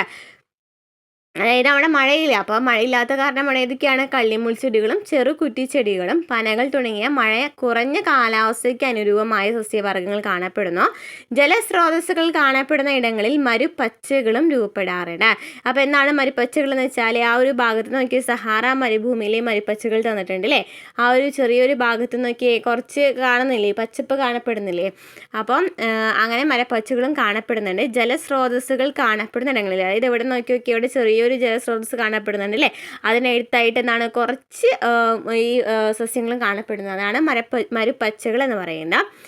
കാലാവസ്ഥയും മറ്റ് ഘടകങ്ങളും അനുകൂലമല്ലാത്തതിനാൽ ഈ പ്രദേശങ്ങളിൽ ജനവാസം കുറവാണ്. എന്നിരുന്നാലും പ്രതികൂല സാഹചര്യങ്ങളോട് ഇണങ്ങി ജീവിക്കുന്ന തദ്ദേശീയ ഗോത്ര സമൂഹങ്ങൾ മിക്ക മരുഭൂമി പ്രദേശങ്ങളിലുണ്ട്. അതായത് അവിടെ അങ്ങനെ ജനവാസങ്ങളൊക്കെ കുറവാണ്, പക്ഷെ ഇതിനോടൊക്കെ ഇണങ്ങി ജീവിക്കുന്ന ആൾക്കാരും എന്തിൽ കാണപ്പെടുന്നുണ്ട്? ഈ മരുഭൂമികളിൽ കാണപ്പെടുന്നുണ്ട്. ഇപ്പം നോക്കി ഇവിടെ സഹാറ മരുഭൂമിയിൽ ഒരു മരുപ്പച്ച നൽകിയിട്ടുണ്ടല്ലേ. അപ്പോൾ ഇവിടെ ഇതിനടുത്തായിട്ട് കുറച്ച് ആളുകൾ, കുറച്ച് ഗോത്രവർഗ്ഗക്കാർ താമസിക്കുന്നുണ്ടായിരിക്കും. കലഹാരി മരുഭൂമിയിലെ ബുഷ്മൻ ജനവിഭാഗം ഇതിന് ഉദാഹരണമാണ്. അപ്പോൾ കലഹാരി മരുഭൂമിയിലുള്ള ഒരു ഗോത്രവിഭാഗമാണ് എന്തെന്ന് പറയുന്നത്? ബുഷ്മൻ ജനവിഭാഗം എന്ന് പറയുന്നത് കലഹാരി മരുഭൂമിയിലെ ഒരു ജനവിഭാഗമാണ് ബുഷ്മൻ ജനവിഭാഗം എന്ന് പറയുന്നത്. ഇവരെന്താണ്? ഈ മരുഭൂമിയിൽ താമസിക്കുന്ന ഗോത്രവിഭാഗങ്ങളാണ്. കൃഷിയും മൃഗപരിപാലനവുമാണ് മൃഗപരിപാലനവുമാണ് മരുഭൂമികളിലെയും പ്രധാന ഉപജീവന മാർഗ്ഗം. അപ്പം എല്ലായിടത്തെയും ഉപജീവന മാർഗ്ഗം തന്നെയാണ് പറയുന്നത് കൃഷിയും മൃഗപരിപാലനവുമാണ് പറയുന്നത്. സാമ്പത്തിക മൂല്യമുള്ള ധാതുക്കളുടെ സാന്നിധ്യമാണ് മരുഭൂമികളിൽ ജനജീവിതം പ്രോത്സാഹിപ്പിക്കുന്ന മറ്റൊരു ഘടകം. അങ്ങനെയാണ് എന്ത് രൂപപ്പെടുന്നത്? ഈ അറേബ്യൻ രാജ്യങ്ങളൊക്കെ രൂപപ്പെടുന്നുണ്ട് അല്ലേ? അപ്പോൾ മരുഭൂമിയിൽ എന്താണ് കാരണം? അവിടെ മെയിൻ ആയിട്ടുള്ളൊരു സംഭവം ഉണ്ട്. എന്താണ്? ധാതുക്കൾ കൂടുതലായിട്ടുണ്ട്. ധാതുക്കളുടെ കലവറയാണ് അല്ലേ അവിടെ? ധാതുക്കൾ ആകർഷിച്ചിട്ടാണ് അവിടെ കുറേ രാജ്യങ്ങളൊക്കെ പണി കഴിപ്പിച്ചിട്ടുള്ളത്. നമുക്ക് നോക്കാം. ഓസ്ട്രേലിയയിലെ സ്വർണ്ണ ഓസ്ട്രേലിയ എന്താണ്? സ്വർണ്ണ അറ്റക്കാമ മരുഭൂമിയിലെ ചെമ്പ് ഖനനവും ഉദാഹരണങ്ങളാണ്. അപ്പോൾ എന്താണ് പറയുന്നത്? ഓസ്ട്രേലിയയിലെ സ്വർണ്ണ അറ്റക്കാമ മരുഭൂമിയിലെ ചെമ്പ് ഖനനമൊക്കെ ഇതിന് എക്സാമ്പിളാണ്. ഈ ധാതുക്കളുടെ സാന്നിധ്യമുണ്ടെന്ന് അല്ലേ? ധാതുക്കളുടെ സാന്നിധ്യമുണ്ടെന്ന് മനസ്സിലാക്കിയിട്ടുള്ള ഒരു എക്സാമ്പിളാണ് അവിടെ. അങ്ങനെയാണ് അവിടെ ജനജീവിതങ്ങൾ തുടങ്ങുന്നത് അല്ലേ? ജനങ്ങൾ അവിടെ താമസിച്ച് തുടങ്ങുന്നത്. സഹാറ മരുഭൂമിയിലെയും അറേബ്യൻ മരുഭൂമിയിലെയും പെട്രോളിയം നിക്ഷേപം തിരിച്ചറിയുകയും ഖനനം ആരംഭിക്കുകയും ചെയ്തതോടെ ഈ മേഖലയുടെ മുഖച്ഛായ തന്നെ മാറി. അങ്ങനെ സഹാറ മരുഭൂമിയിലും അറേബ്യൻ മരുഭൂമിയിലും പെട്രോൾ നിക്ഷേപം ഉണ്ടെന്ന് തിരിച്ചറിയാണ്. അതിനുശേഷം ഈ പറയുന്ന എല്ലാം ഒന്നും മാറാൻ അവിടെ മരുഭൂമി മാത്രമല്ല, അവിടെ എന്തും കാണപ്പെടുന്നത്? ജനങ്ങളും താമസിച്ച് വരുന്നുണ്ട് അല്ലേ? അവിടെ അറേബ്യൻ മരുഭൂമിയിലെ പെട്രോൾ നിക്ഷേപമൊക്കെ തിരിച്ചറിഞ്ഞ കൂടിയാണ് അല്ലേ? ഇവിടെ നല്ല വ്യത്യാസം വരുന്നത്. നോക്കി സൗദി അറേബ്യയിലെ റിയാദ് നഗരം നോക്കി മരുഭൂമിയാണ് ഫുള്ളല്ല അല്ലേ? അതാണ് പറയുന്നത്. അങ്ങനെ നഗരങ്ങളിലേക്ക് പോവുകയാണ് അല്ലേ? നഗരങ്ങളിലേക്ക് മാറാണ്. ഈ ധാതു സമ്പന്നമായത് കൊണ്ട് മാത്രമാണ് എന്ത് സംഭവിക്കുന്നത്? ഇങ്ങനെയുള്ള നഗരങ്ങൾ രൂപപ്പെടാനായിട്ട് കാരണം. ഉഷ്ണമേഖലയിലെ 3 വ്യത്യസ്ത കാലാവസ്ഥാ മേഖലകളെക്കുറിച്ച് നാം ചർച്ച ചെയ്തു അല്ലേ?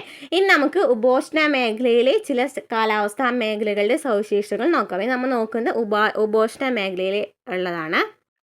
മെഡിറ്ററേനിയൻ കാലാവസ്ഥാ മേഖല ഇവിടെ നമുക്ക് ചിത്രത്തിൽ കാണിക്കുന്നുണ്ട് അല്ലേ? മെഡിറ്ററേനിയൻ കാലാവസ്ഥാ മേഖല കാണപ്പെടുന്ന എവിടെയൊക്കെയാണ്?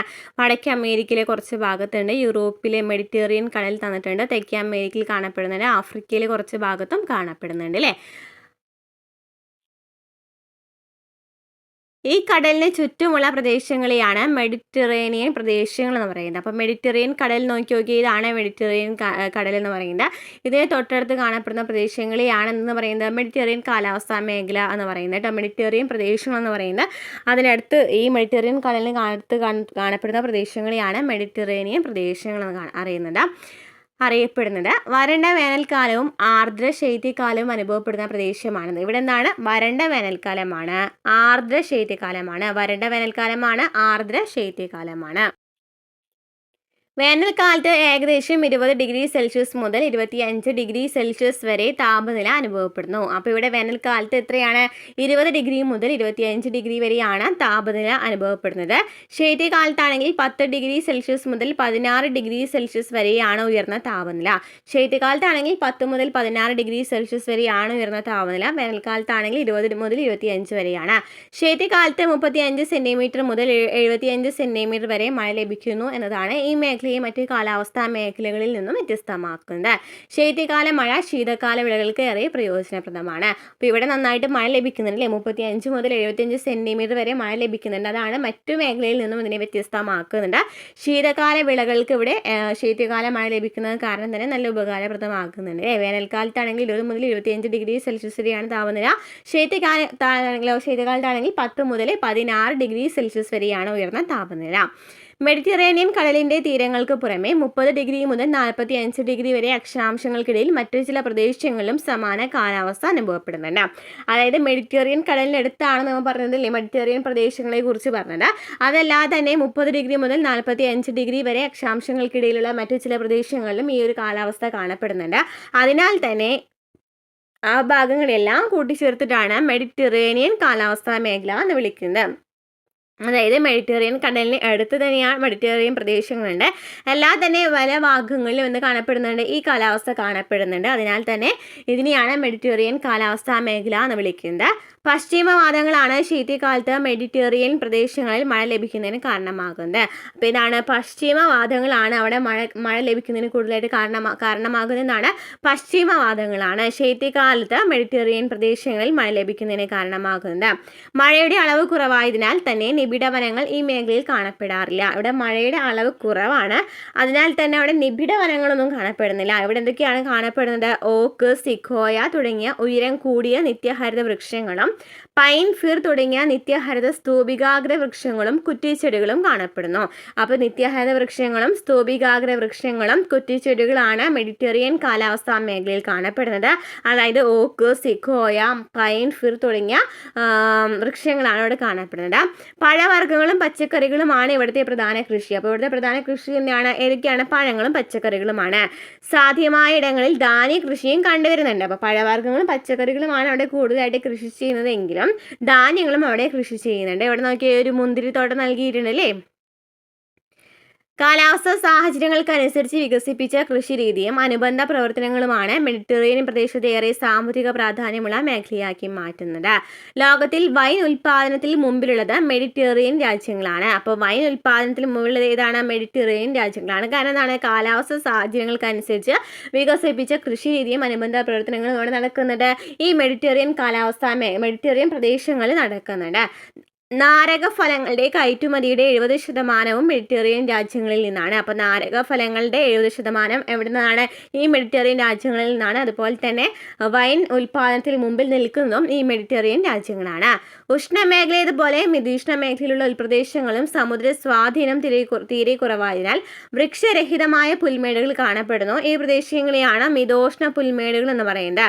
അതായത് ഇവിടെയും എന്താണ് കാണപ്പെടുന്നുണ്ട്? പുൽമേടുകൾ കാണപ്പെടുന്നുണ്ട് അല്ലേ. പക്ഷെ എന്താണ്? സമുദ്ര സ്വാധീനം ഭയങ്കര കുറവാണ്. സമുദ്രത്തിൻ്റെ സ്വാധീനം ഭയങ്കര കുറവാണെങ്കിലും പുൽമേടുകൾ കാണപ്പെടുന്നുണ്ട്. അതിനാൽ ഈ പുൽമേടുകൾ എന്നറിയപ്പെടുന്നു മിതോഷ്ണ പുൽമേടുകൾ എന്നറിയപ്പെടുന്നു. അപ്പോൾ എന്താണ് പറഞ്ഞത്? മെഡിറ്ററേനിയൻ പ്രദേശങ്ങൾ എന്താണ് നമ്മൾ പറഞ്ഞത്?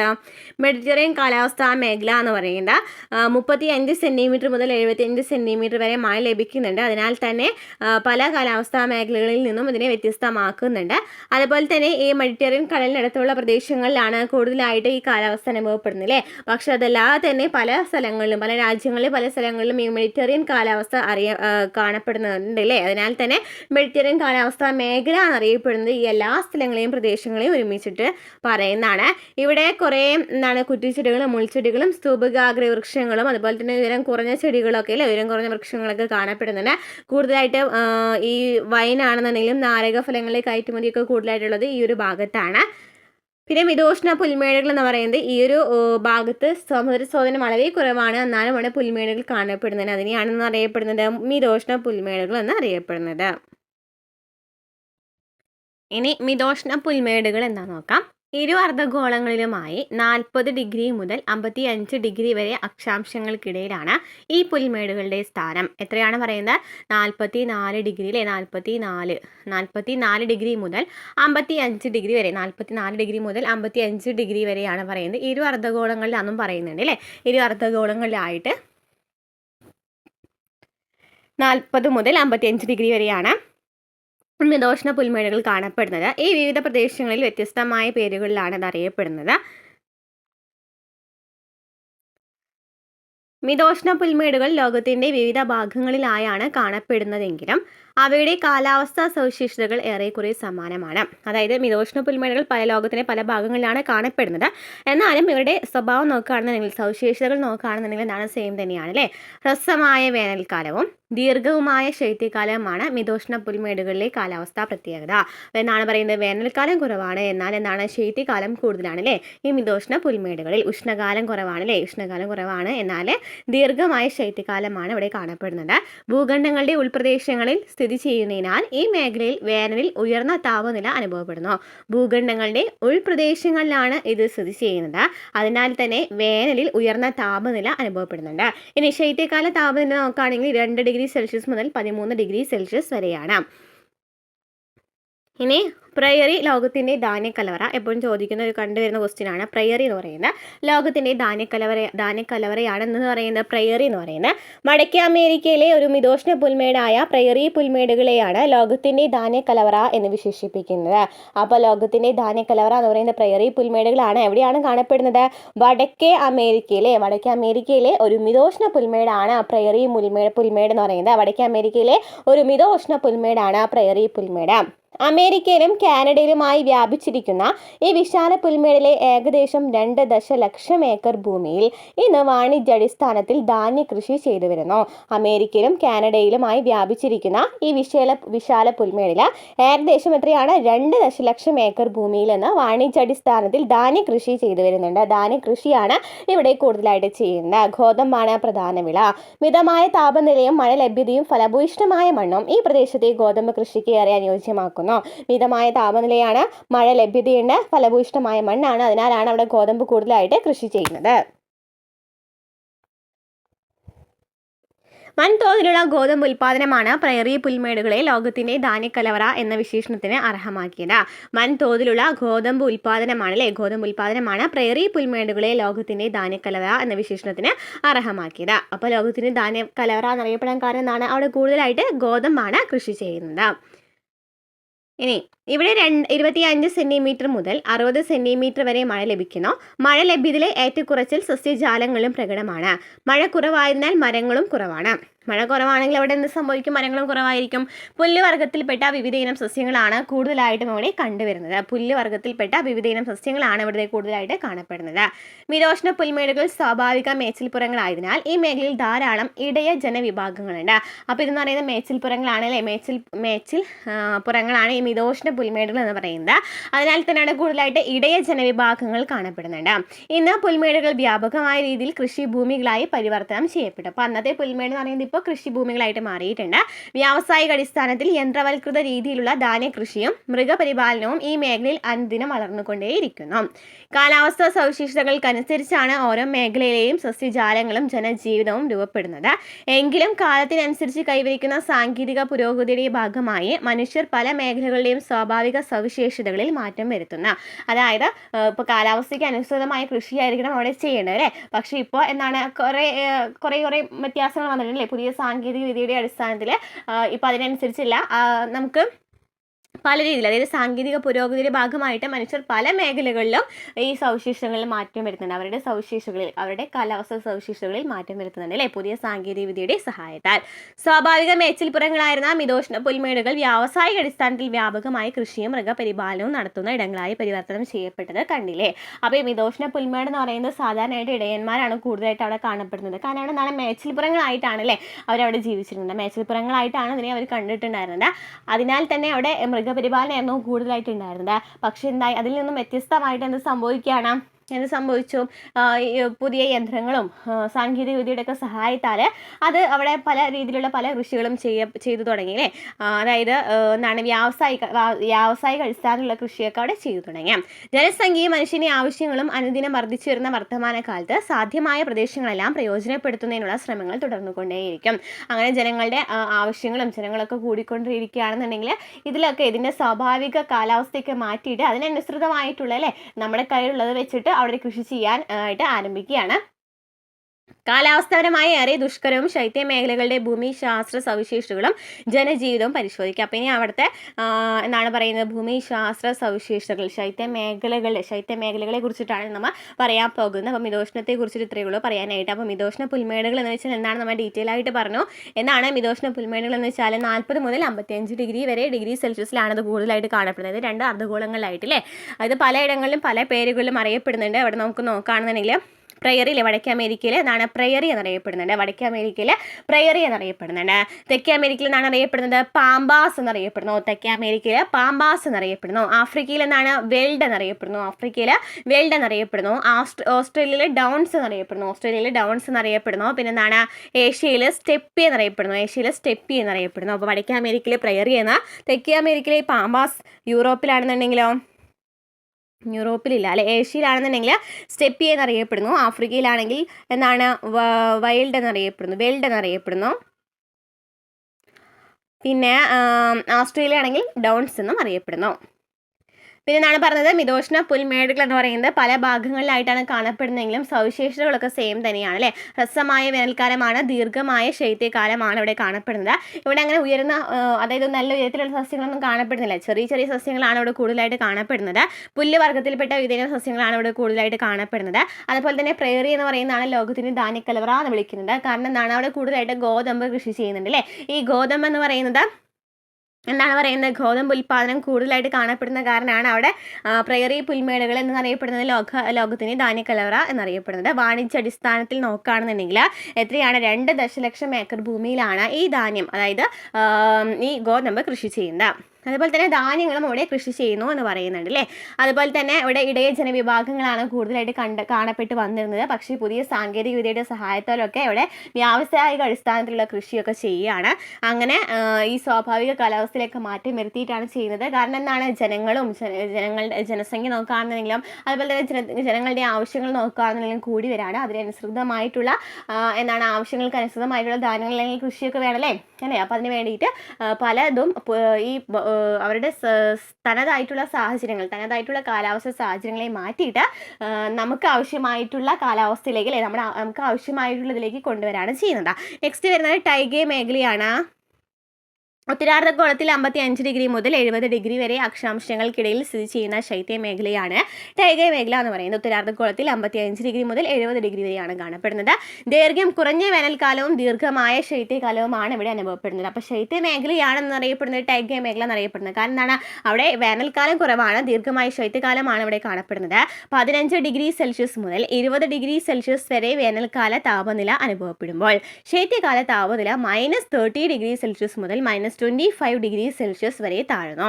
50 സെന്റിമീറ്റർ മുതൽ 70 സെന്റിമീറ്റർ വരെ വാർഷികമായി ലഭിക്കുന്ന ഇവിടെ ശൈത്യകാലത്ത് വർഷണം മഞ്ഞുവീഴ്ചയുടെ രൂപത്തിലായിരിക്കും. അപ്പോൾ എന്താണ്, അവിടുത്തെ വേനൽക്കാല താപനില എന്ന് പറയുന്നത് 15-20 ഡിഗ്രി സെൽഷ്യസ് ആണ്. എന്നാൽ ശൈത്യകാല താപനില എന്ന് പറയുന്നത് -30 മുതൽ -25 ഡിഗ്രി സെൽഷ്യസ് വരെയാണ്. അതുപോലെ തന്നെ ഇവിടെ എന്താണ് പറയുന്നത്, 50 മുതൽ 70 സെന്റിമീറ്റർ വരെ മഴ ലഭിക്കുന്നുണ്ട്. പക്ഷേ ഈ മഴ എന്ന് പറയുന്നത് അവിടെ എന്താണ്, മഞ്ഞുവീഴ്ചയായിട്ടാണ് മാറുന്നത്. ദക്ഷിണാർദ്ധഗോളത്തിൽ ഉയർന്ന അക്ഷാംശങ്ങളിൽ വൻകരകളുടെ വ്യാപ്തി പൊതുവെ കുറവായതിനാൽ ടൈഗേ കാലാവസ്ഥാ മേഖല കാണപ്പെടുന്നില്ല. അപ്പോൾ ദക്ഷിണാർദ്ധഗോളത്തിൽ എന്ത് കാണപ്പെടുന്നില്ല, ടൈഗേ കാലാവസ്ഥാ മേഖല കാണപ്പെടുന്നില്ല. കാരണം എന്താണ്, അവിടെ വൻകരയാണ് കൂടുതലായിട്ട് കാണപ്പെടുന്നത്. ഉപ ആർട്ടിക് വിഭാഗത്തിൽപ്പെടുന്ന സ്തൂപികാഗ്ര നിത്യഹരിത വൃക്ഷങ്ങളാണ് ഈ മേഖലയിൽ കൂടുതലായിട്ട് വളരുന്നത്. സ്തൂപികാഗ്ര വൃക്ഷങ്ങളെ റഷ്യൻ ഭാഷയിൽ ടൈഗേ എന്നാണ് വിളിക്കുന്നത്. സ്തൂപികാഗ്ര വൃക്ഷങ്ങളാണ് കൂടുതലായിട്ട് ഈ ഭാഗത്ത് കാണപ്പെടുന്നത് അല്ലേ. ആർട്ടിക് വിഭാഗത്തിൽപ്പെടുന്ന സ്തൂപികാഗ്ര നിത്യഹരിത വൃക്ഷങ്ങളാണ് ഈ മേഖലയിൽ കൂടുതലായിട്ട് വളരുന്നത്. അതിനാൽ തന്നെ റഷ്യൻ ഭാഷയിൽ ഈ സ്തൂപികാഗ്ര വൃക്ഷങ്ങളെയാണ് എന്ന് വിളിക്കുന്നത്, ടൈഗേ എന്ന് വിളിക്കുന്നത്. അപ്പോൾ ടൈഗേ എന്ന പേര് വിളിക്കാൻ കാരണം എന്താണ്, സ്തൂപികാഗ്ര വൃക്ഷങ്ങളെ റഷ്യൻ ഭാഷയിൽ ടൈഗേ എന്നാണ് വിളിച്ചിട്ടുണ്ടായിരുന്നത്. റഷ്യൻ ഭാഷയിൽ ടൈഗേ എന്ന് വിളിക്കുന്ന കാരണമാണ് ടൈഗേ മേഖല എന്നറിയപ്പെടുന്നത് അല്ലേ. എന്ത് കാരണമാണ് ടൈഗേ എന്ന് വിളിക്കുന്നത്, ടൈഗേ എന്ന് പറയുന്നതിന് അർത്ഥം എന്താണ്, സ്തൂപികാഗ്ര വൃക്ഷങ്ങളെയാണ് ടൈഗേ എന്ന് വിളിക്കുന്നത്. ഇവ ധാരാളം കാണപ്പെടുന്ന മേഖലയായതിനാലാണ് ഈ മേഖല ടൈഗേ എന്നറിയപ്പെടുന്നത്. സ്തൂപികാഗ്ര നിത്യഹരിത വൃക്ഷങ്ങളായ പൈൻ, ഫിർ, സ്പ്രൂസ് എന്നിവയാണ് പ്രധാന സസ്യവർഗ്ഗങ്ങൾ. അപ്പോൾ സ്തൂപികാഗ്ര വൃക്ഷങ്ങൾ ചോദിക്കുകയാണെങ്കിൽ ഏതൊക്കെയാണ്, പൈൻ, ഫിർ, സ്പ്രൂസ് എന്നിവയൊക്കെയാണ്. അതാണ് അവിടെ കൂടുതലായിട്ട് കാണപ്പെടുന്നതിനാലാണ് ടൈഗേ മേഖല എന്നറിയപ്പെടുന്നത്. ഉപ ആർട്ടിക് കാലാവസ്ഥയിൽ മിക്കവാറും വിളകൾ ഒന്നും തന്നെ ഇവിടെ കൃഷി ചെയ്യാൻ സാധിക്കുകയില്ല. അതിനാൽ തന്നെ കൃഷി വളരെ കുറവാണ്. മരം വെട്ടും കമ്പിളി രോമ വ്യവസായവുമെല്ലാമാണ് പ്രധാന സാമ്പത്തിക പ്രവർത്തനങ്ങൾ. കാനഡയിലെ ഈ മേഖലയിൽ മരം വെട്ട് വ്യവസായം വളരെ പ്രശസ്തമാണ്. അപ്പോൾ ഇവിടെ കൂടുതലായിട്ട്, അതായത് ടൈഗേ മേഖലയിൽ കൂടുതലായിട്ട് എന്താണ്, മരം വെട്ടാണ് അല്ലേ. മരം വെട്ട് വ്യവസായമാണ് അവിടെ കൂടുതലായിട്ട് കാണപ്പെടുന്നത്. അതുപോലെ തന്നെ കമ്പിളി രോമ വ്യവസായമൊക്കെ ഇവിടെ കൂടുതലായിട്ട് കണ്ടുവരുന്നുണ്ട്. ടൈഗേ മേഖലയിൽ നിന്ന് ധ്രുവപ്രദേശത്തോട് അടുക്കും തോറും സസ്യങ്ങളുടെ ഉയരം കുറഞ്ഞു വരികയും എണ്ണം കുറഞ്ഞ് അവ അങ്ങിങ്ങായി മാത്രം ചുരുങ്ങുകയും ചെയ്യുന്നു. അതിശൈത്യ മേഖലാ സസ്യങ്ങളായ കുറ്റിച്ചെടികളും പായലുകളും മാത്രമേ ധ്രുവപ്രദേശത്തിനടുത്ത് കാണാനാകൂ. അപ്പോൾ എന്താ പറയുന്നത്, ടൈഗേ മേഖലയിൽ നിന്ന് ധ്രുവപ്രദേശത്തേക്ക് പോകുന്തോറും എന്ത് സംഭവിക്കുകയാണ്, സസ്യങ്ങളുടെ ഉയരം കുറഞ്ഞു വന്നു അല്ലേ. സസ്യങ്ങളുടെ ഉയരം കുറഞ്ഞു വരാണ് ചെയ്യുന്നത്. അങ്ങനെ അവിടെ പല സ്ഥലങ്ങളിൽ എന്താണ്, കുറച്ച് അവിടെയൊക്കെ ആയിട്ടാണ് കാണപ്പെടുന്നത്. പിന്നെ സസ്യങ്ങൾ അതുപോലെ തന്നെ ഈ കുറ്റിച്ചെടികളും പായലുകളും മാത്രമാണ് ഈ ധ്രുവപ്രദേശത്ത് കാണുന്നതല്ലോ അല്ലേ. കുറ്റിച്ചെടികളും പായലുകളും മാത്രമാണ് ധ്രുവപ്രദേശത്ത് കാണപ്പെടുന്നുള്ളൂ. അപ്പോൾ ടൈഗേ മേഖല എന്ന് പറയുന്നത് ക്ലിയർ ആയെന്ന് വിചാരിക്കുന്നു. സ്തൂപികാഗ്ര വൃക്ഷങ്ങളാണ് അവിടെ കൂടുതലായിട്ട് കാണപ്പെടുന്നത്. അതുപോലെ തന്നെ അതിനാൽ ഇതിനെ ടൈഗർ മേഖല എന്ന് വിളിക്കുന്നു. പിന്നെ എന്തൊക്കെയാണ് പറഞ്ഞത്, പൈൻ, ഫിർ, സ്പ്രൂസ് എന്നിവയാണ് പ്രധാന സസ്യവർഗ്ഗങ്ങൾ എന്ന് പറയുന്നത്. ഇവിടെ കൂടുതലായിട്ട് എന്താണ്, മഴയാണ് അല്ലേ. മഴ എന്ന് പറയുന്നതും മഞ്ഞുവീഴ്ചയായിട്ടാണ് വരുന്നത്. അതുപോലെ തന്നെ ശൈത്യമാണ് അവിടെ കൂടുതലായിട്ട് അനുഭവപ്പെടുന്നത് എന്ന് പറഞ്ഞു. അതുപോലെ തന്നെ ധ്രുവപ്രദേശങ്ങളിലേക്ക് പോകുന്തോറും ഈ സസ്യങ്ങളുടെ എണ്ണമൊക്കെ കുറഞ്ഞിട്ട് എന്തായി മാറും, ഈ മുൾച്ചെടി, കുറ്റിച്ചെടികളും പായലുകളും മാത്രമായിട്ട് മാറണം. ഇനി എന്താണ് ടണ്ട്ര മേഖല എന്ന് പറയുന്നത്, ലാസ്റ്റത്തെ മേഖലയാണ് ടണ്ട്ര മേഖല എന്ന് പറയുന്നത്. ആർട്ടിക് വൃത്തത്തിന് വടക്ക് അലാസ്ക, കാനഡ, ഗ്രീൻലാൻഡ്, യൂറോപ്പിലെയും ഏഷ്യയിലെയും ആർട്ടിക് സമുദ്ര തീരങ്ങൾ എന്നീ പ്രദേശങ്ങളിലായി വ്യാപിച്ചിരിക്കുന്ന അതിശൈത്യ മേഖലയാണ് ടണ്ട്ര മേഖല എന്ന് പറയുന്നത്. ആർട്ടിക് വൃത്തത്തിന് വടക്ക് അലാസ്ക, കാനഡ, ഗ്രീൻലാൻഡ്, യൂറോപ്പിലെയും ഏഷ്യയിലെയും ആർട്ടിക് സമുദ്ര തീരങ്ങൾ എന്നീ പ്രദേശങ്ങളിലായി വ്യാപിച്ചിരിക്കുന്ന അതിശൈത്യ മേഖലയാണ് ടണ്ട്ര മേഖല എന്ന് പറയുന്നത്. എവിടേക്കാണ്? അലാസ്ക, കാനഡ, ഗ്രീൻലാൻഡ്, യൂറോപ്പിലെയും ഏഷ്യയിലെയും ആർട്ടിക് സമുദ്ര തീരങ്ങൾ. ഇവിടെ ശൈത്യകാല താപനില -25 ഡിഗ്രി സെൽഷ്യസ് മുതൽ -40 ഡിഗ്രി സെൽഷ്യസ് വരെയാണ്. വേനൽക്കാലത്ത് താപനില 10 ഡിഗ്രി സെൽഷ്യസ് വരെ ഉയരാറുണ്ട്. ടണ്ട്ര മേഖലയിൽ മുഖ്യമായും മഞ്ഞുവീഴ്ചയുടെ രൂപത്തിലായിരിക്കും വർഷണം. ടണ്ട്ര മേഖലയിൽ എന്താണ് മുഖ്യമായിട്ടും എന്താണ് പറയുന്നത്? മഞ്ഞുവീഴ്ചയുടെ രൂപത്തിലാണ് വർഷണം. മഞ്ഞുവീഴ്ചയുടെ രൂപത്തിലാണ് വർഷണം. ടണ്ട്ര മേഖലയിൽ മുഖ്യമായും മഞ്ഞുവീഴ്ചയുടെ രൂപത്തിലാണ് വർഷണം നടക്കുന്നത്. മഞ്ഞുവീഴ്ചയുടെ രൂപത്തിലാണ്. ഓക്കെ, ക്ലിയർ ആയല്ലോ. അപ്പോൾ ആർട്ടിക് വൃത്തത്തിൻ്റെ വടക്ക് അലാസ്ക, കാനഡ, ഗ്രീൻലാൻഡ്, യൂറോപ്പിലെയും ഏഷ്യയിലെയും ആർട്ടിക് സമുദ്ര തീരങ്ങൾ എന്നിവയിലാണ് ഈ ടണ്ട്ര മേഖല കാണുന്നത്. അതിശൈത്യ മേഖലയാണ് ഈ ടണ്ട്ര മേഖല എന്ന് പറയുന്നത്. ടണ്ട്ര മേഖലയിലെ പ്രതികൂല കാലാവസ്ഥ സാഹചര്യത്തിൽ വളരെ കുറച്ച് സസ്യങ്ങൾ മാത്രമേ അതിജീവിക്കുകയുള്ളൂ. വേനൽക്കാലത്ത് മാത്രമാണ് സസ്യങ്ങൾ വളരുന്നത്. വളർച്ചാകാലം വളരെ കുറവായതിനാൽ ഉയരം കുറഞ്ഞ ചെറു കുറ്റിച്ചെടികളും പായലുകളുമാണ് ഈ മേഖലയിൽ കാണപ്പെടുന്നത്. അപ്പോൾ ഇവിടെ എന്താ പറയുന്നത്? ഇവിടെ അങ്ങനെ അധികം സസ്യങ്ങളൊന്നും വളരുന്നില്ല അല്ലേ? കാരണം എന്താണ്? ഇവിടുത്തെ പ്രതികൂല കാലാവസ്ഥ സാഹചര്യത്തിൽ വളരെ കുറച്ച് സസ്യങ്ങൾ മാത്രമേ അതിജീവിക്കുള്ളൂ. കാരണം നല്ല ശൈത്യ മേഖലയാണല്ലോ അല്ലേ? വേനൽക്കാലത്ത് മാത്രമാണ് അവിടെ സസ്യങ്ങൾ വളരുന്നത്. കൂടുതലായിട്ടും ഈ ചെറു കുറ്റിച്ചെടികളും അതുപോലെ തന്നെ പായലുകളുമാണ് ഈ ഭാഗത്ത് കാണപ്പെടുന്നത്. എസ്കിമോ, ലാപാസ് തുടങ്ങി ഈ മേഖലയിലെ തദ്ദേശീയർ അർദ്ധ നാടോടി ജീവിതം നയിക്കുന്നു. മനുഷ്യ ഇടപെടലുകൾ താരതമ്യേന കുറഞ്ഞ ഇടങ്ങളാണ് ആർട്ടിക് പ്രദേശം. ഭാവിയിൽ പ്രയോജനപ്പെടാവുന്ന സാധ്യതകൾ തേടി ശാസ്ത്രജ്ഞരും പര്യവേഷകരും ഈ മേഖലയിൽ പഠനം തുടർന്നു കൊണ്ടേയിരിക്കുകയാണ്. ഈ മേഖലയെ കുറിച്ചിട്ട് നമ്മൾ ഡീറ്റെയിൽ ആയിട്ട് അടുത്ത ക്ലാസ്സിൽ പറയുന്നുണ്ട്, അടുത്ത ചാപ്റ്ററിൽ പറയുന്നുണ്ട്.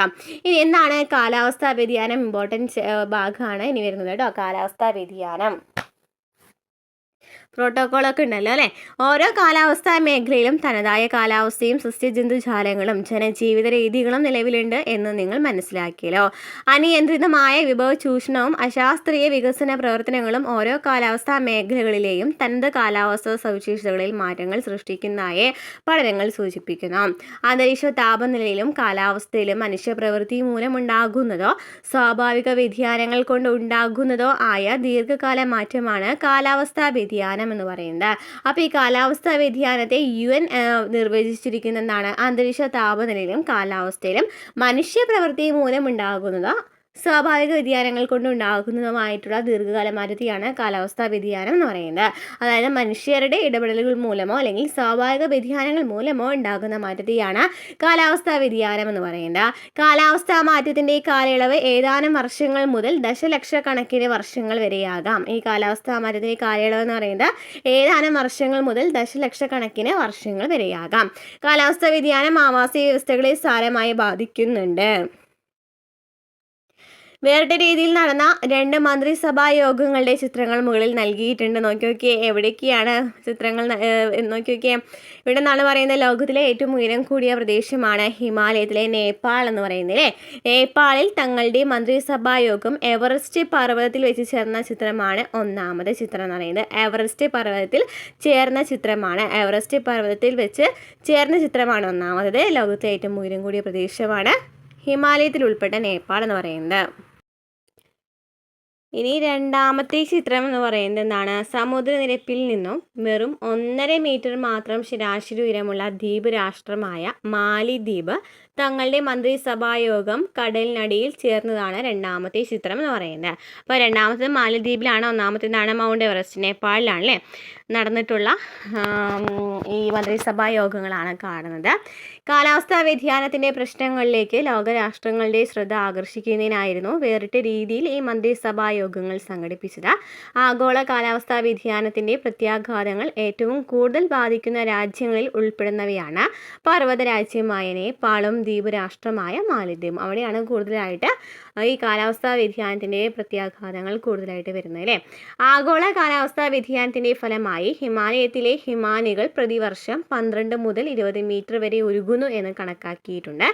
ആഗോള താപനിലയിലുള്ള വ്യതിയാനം ഹിമാനികൾ ക്രമാതീതമായി ഉരുകുന്നതിനും ആവാസ വ്യവസ്ഥയിൽ അനഭിലഷണീയമായ മാറ്റങ്ങൾക്കും കാരണമാകുന്നു. സമുദ്രനിരപ്പ് 2.5 മീറ്റർ ഉയർന്നാൽ മാലിദ്വീപ് പൂർണ്ണമായും കടലിൽ മുങ്ങിപ്പോകാൻ ഇടവരും. കാലാവസ്ഥാ വ്യതിയാനത്തിന്റെ ഫലമായി ആഗോള സമുദ്രനിരപ്പ് പ്രതിവർഷം 0.42 സെന്റിമീറ്റർ ഉയരുന്നുവെന്ന് കണക്കാക്കിയിട്ടുണ്ട്. അപ്പോൾ 2.5 മീറ്റർ കൂടി ഉയർന്നാൽ മാലദ്വീപ് എന്തായും പൂർണ്ണമായിട്ട് മുങ്ങുമെന്നാണ് പറയുന്നത്. അന്തരീക്ഷ താപം, വായുമർദ്ദവും, കാറ്റുകളും, വർഷണം, ആർദ്രത എന്നിവയാണ് കാലാവസ്ഥാ ഘടകങ്ങൾ. അപ്പോൾ ഇതൊക്കെയാണ് കാലാവസ്ഥാ ഘടകങ്ങൾ: അന്തരീക്ഷ താപം, മർദ്ദം, കാറ്റ്, വർഷണം, ആർദ്രത. ഇവയുടെ അളവ്, വിതരണക്രമം, കാലിക ക്രമം എന്നിവയിലുള്ള മാറ്റമാണ് കാലാവസ്ഥാ വ്യതിയാനം എന്ന് പറയുന്നത്. കാലാവസ്ഥാ വ്യതിയാനം ഒരു നിശ്ചിത പ്രദേശത്ത് മാത്രം ബാധിക്കുന്നതോ ലോകം മുഴുവൻ ബാധിക്കുന്നതോ ആകാം. ഭൂമുഖത്തെ കാലാവസ്ഥ എല്ലാ കാലത്തും ഒരേപോലെ ആകണമെന്നില്ല. ഭൗമചരിത്രത്തിൽ കാലാവസ്ഥ ചാക്രികമായ മാറ്റങ്ങൾക്ക് വിധേയമായിട്ടുണ്ട്. ഹിമയുഗങ്ങളും ഹിമാദ്രയുഗങ്ങളും ഭൂമിയുടെ സ്വാഭാവിക കാലാവസ്ഥാ മാറ്റത്തിന് ഉദാഹരണമാണ്. സ്വാഭാവിക കാലാവസ്ഥാ മാറ്റങ്ങളോടൊപ്പം മനുഷ്യ ഇടപെടലുകളും ലോക കാലാവസ്ഥയിൽ മാറ്റങ്ങൾക്ക് കാരണമാകുന്നുണ്ട്. അതിനാൽ കാലാവസ്ഥാ മാറ്റത്തെ സ്വാഭാവികവും മനുഷ്യജന്യമെന്ന് 2 വിധത്തിൽ തരംതിരിക്കാനായിട്ട് പറ്റും. നമുക്ക് കാലാവസ്ഥാ മാറ്റത്തെ എന്തൊക്കെ തരംതിരിക്കാം? സ്വാഭാവികമെന്നും മനുഷ്യജന്യമെന്നും തരംതിരിക്കാം.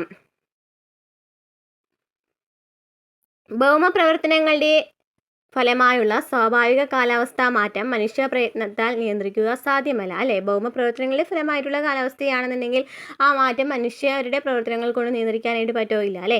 കാലാവസ്ഥാ വ്യതിയാനം വിവിധ രീതിയിൽ പ്രകൃതിയെയും മനുഷ്യ ജീവിതത്തെയും എല്ലാം ബാധിക്കുന്നുണ്ട്.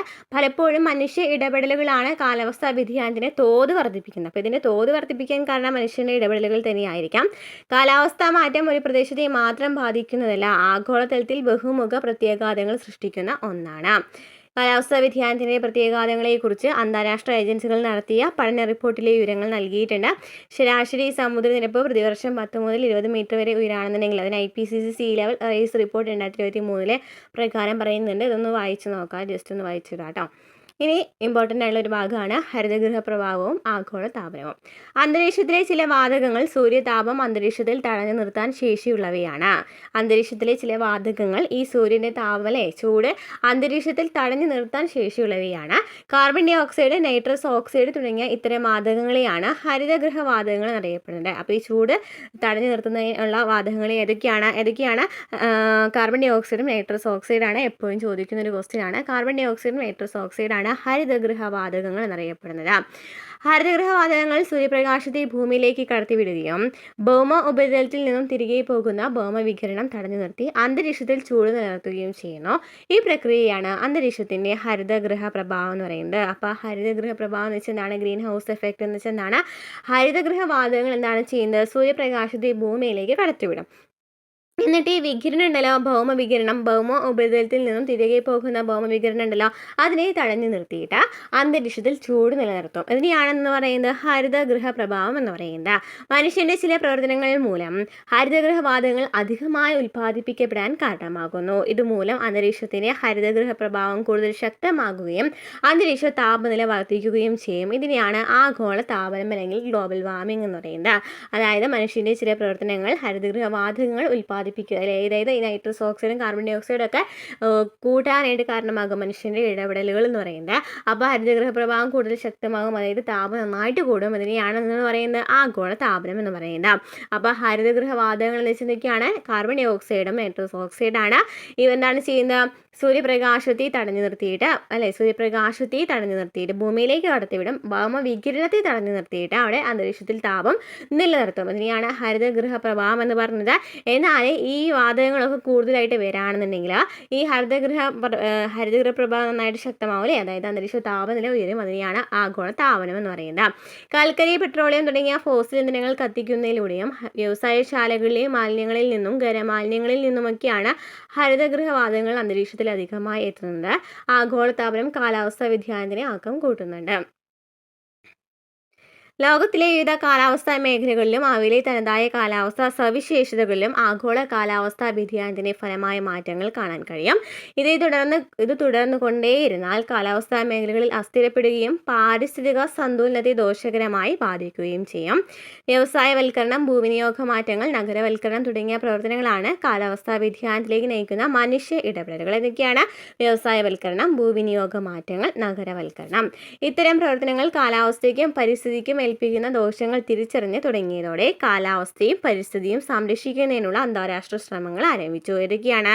കാലാവസ്ഥാ സമ്മേളനങ്ങൾ ജനീവയിൽ തുടങ്ങി 1950 ലോക കാലാവസ്ഥ സംഘടനയായിരുന്നു അവിടുത്തെ അന്താരാഷ്ട്ര ഉദ്യമം എന്ന് പറയുന്നത്.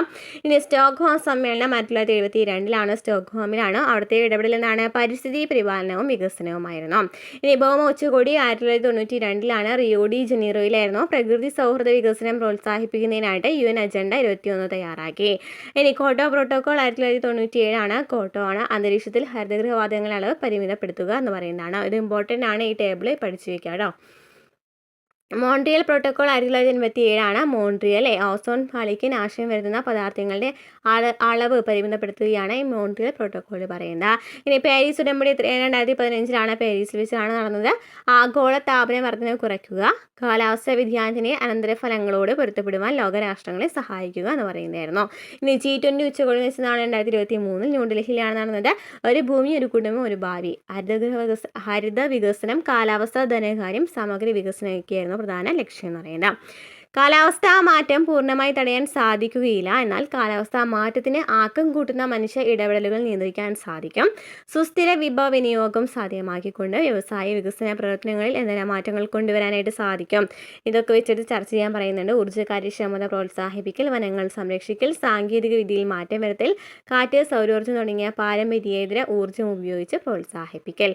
ഇനി കാലാവസ്ഥാ അഭയാർത്ഥികൾ എന്ന് വെച്ചെന്നാണ് കാലാവസ്ഥാ വ്യതിയാനത്തിന്റെ ഫലമായി സംഭവിക്കുന്ന വരൾച്ച, പ്രളയം, ഭൂവൽക്കരണം, സമുദ്രനിരപ്പ് ഉയരൽ, കടലേറ്റം തുടങ്ങിയ ദുരന്തങ്ങളുടെ ആഘാതത്താൽ അനേകം ആളുകൾ നിർബന്ധപൂർവ്വം കുടിയൊഴിപ്പിക്കപ്പെടുന്നുണ്ട്. ഇവർ മറ്റു പ്രദേശങ്ങളിലേക്കോ രാജ്യങ്ങളിലേക്കോ കുടിയേറാൻ നിർബന്ധിക്കപ്പെടുന്നു. ഇത്തരം കുടിയേറ്റത്തെയാണ് കാലാവസ്ഥാ കുടിയേറ്റം എന്ന് പറയുന്നത്. ഏകദേശം 50 ദശലക്ഷം ജനങ്ങൾ കാലാവസ്ഥ സംബന്ധമായി കുടിയിറക്കപ്പെട്ടിട്ടുണ്ടെന്ന് UN കണക്കുകൾ സൂചിപ്പിക്കുന്നു. കാലാവസ്ഥ സംബന്ധമായ പ്രതിഭാസങ്ങൾ മൂലം തങ്ങളുടെ വാസസ്ഥലവും ജീവനോപാധികളും ഉപേക്ഷിക്കേണ്ടി വരുന്നവരെയാണ് കാലാവസ്ഥാ അഭയാർത്ഥികൾ എന്ന് വിളിക്കുന്നത്. അനുദിനം വർദ്ധിച്ചു വരുന്ന ലോക ജനസംഖ്യയിൽ ദശലക്ഷക്കണക്കിന് ആളുകൾ കാലാവസ്ഥയെ ആശ്രയിച്ച് ഉപജീവനം സാധ്യമാക്കുന്നവരാണ്. കാലാവസ്ഥയിൽ ചെറിയ തോതിലുള്ള മാറ്റങ്ങൾ പോലും വലിയ രീതിയിൽ ജനജീവിതത്തെ പ്രതികൂലമായി ബാധിക്കും. അതിനാൽ കാലാവസ്ഥാ വ്യതിയാനത്തിന് കാരണമാകുന്ന പ്രവർത്തനങ്ങൾ നിയന്ത്രിക്കേണ്ടത് അത്യാവശ്യമാണ്. കാലാവസ്ഥാ വ്യതിയാനം ഒരു പ്രദേശത്തെയോ രാജ്യത്തെയോ മാത്രമായി ബാധിക്കുന്ന പ്രശ്നമല്ല എന്നതിനാൽ ലോകരാഷ്ട്രങ്ങൾ ഒന്നടങ്കം യോജിച്ച് പ്രവർത്തിക്കേണ്ടത് മനുഷ്യജീവിതത്തിൻ്റെ സുസ്ഥിരമായ നിലനിൽപ്പിന് അനിവാര്യമാണ്. എന്താണ് റോബർട്ട് സ്വൻ എന്താ പറഞ്ഞത്? The greatest threat to our planet is the belief that someone else will save it. Okay, ഇത്രയൊക്കെയാണ് ഈ ചാപ്റ്ററിൽ പറയുന്നത്. ക്ലാസ്സുകൾ ഇഷ്ടപ്പെട്ടാൽ സപ്പോർട്ട് ചെയ്യുക. അടുത്ത ക്ലാസ്സുമായി വീണ്ടും കാണാം.